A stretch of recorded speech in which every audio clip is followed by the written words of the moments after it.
who do you think is more dangerous at this point in their career right now? Would it be Bethe Correia, or do you think Sarah Kaufman is a more dangerous fighter? I think it's apples and oranges. Bethe Correia's on a real upswing. She's undefeated. She's beaten some proven names in Julie Kedzie and Jessamine Duke. You know, I don't think she's seen quite the diversity in veteran skilled opponents that Sarah Kaufman has, but I think both of them are dangerous for different reasons. I think Bethe Correia is still young enough that she's not afraid.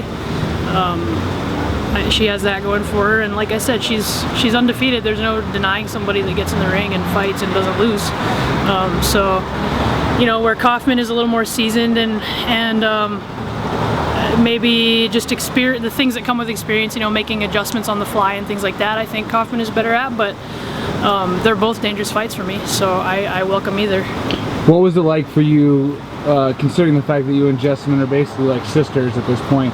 What was it like for you being in the corner during her fight with Bethe?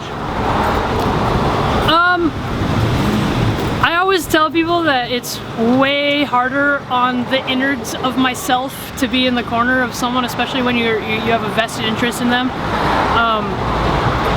I train with Jess every day. We both train at CSW together in Glendale Fighting Club, and you know, seeing the things that she was doing right, that she'd been working on, while at the same time knowing the things that she could have been doing differently, that she just wasn't pulling the trigger on in a fight. It's a mixture of excitement and frustration, because I know what she should do, but at the same time, you know, we all have our growing pains, and Jessamine's really young in the sport.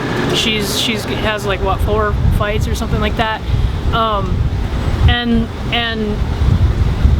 it sucks for her because we all had those growing pains. Myself, Rhonda, everybody's had that. It's just Jessamine happens to be having her growing pains on TV in front of everyone, and we were lucky enough that it wasn't popular enough that when we were going through the same growing pains that she is discovering herself as a fighter, it wasn't as visible, so we didn't have as many Twitter experts harping on us. But you know, she's putting her nose to it. I think we have a good mixture of experience and newness and excitement in our group, that she's going to do well.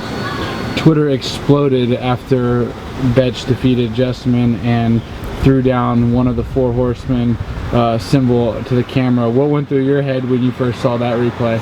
Well, it wasn't even so much that act in itself, because that part of you had to appreciate it a everyone should little know bit, the fan in me loved it, right? Like, it was loud enough to get attention, but not so, like if she had flipped the camera off or something, they couldn't have played it on ESPN, you know? But it got played everywhere. The GIF or whatever got played everywhere because it was subtle enough and yet a big enough statement.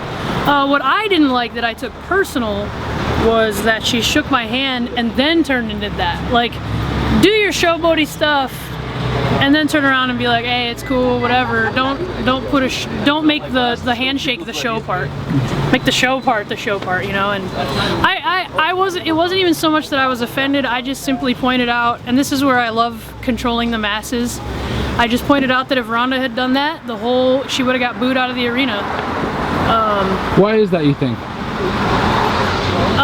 I think once MMA for some reason is a very opinionated sport to fans, and once you're a heel, everything you do is a heel move.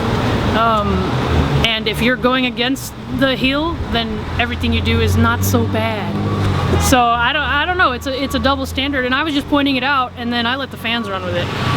And everybody blew up that I was complaining and I did this, and what about Rhonda that was holding the banner in Jessamine's corner, how dare she, even though everybody does that. But just proving my point that Rhonda as a heel, and I think I get some of it too, not in the scale that Rhonda does, but just from the show or whatever, it doesn't matter what we do. Fans are gonna make it say whatever they want. So my theory on the whole thing is give them whatever they want and let them talk with it. Because the more they talk about it, the better the story is.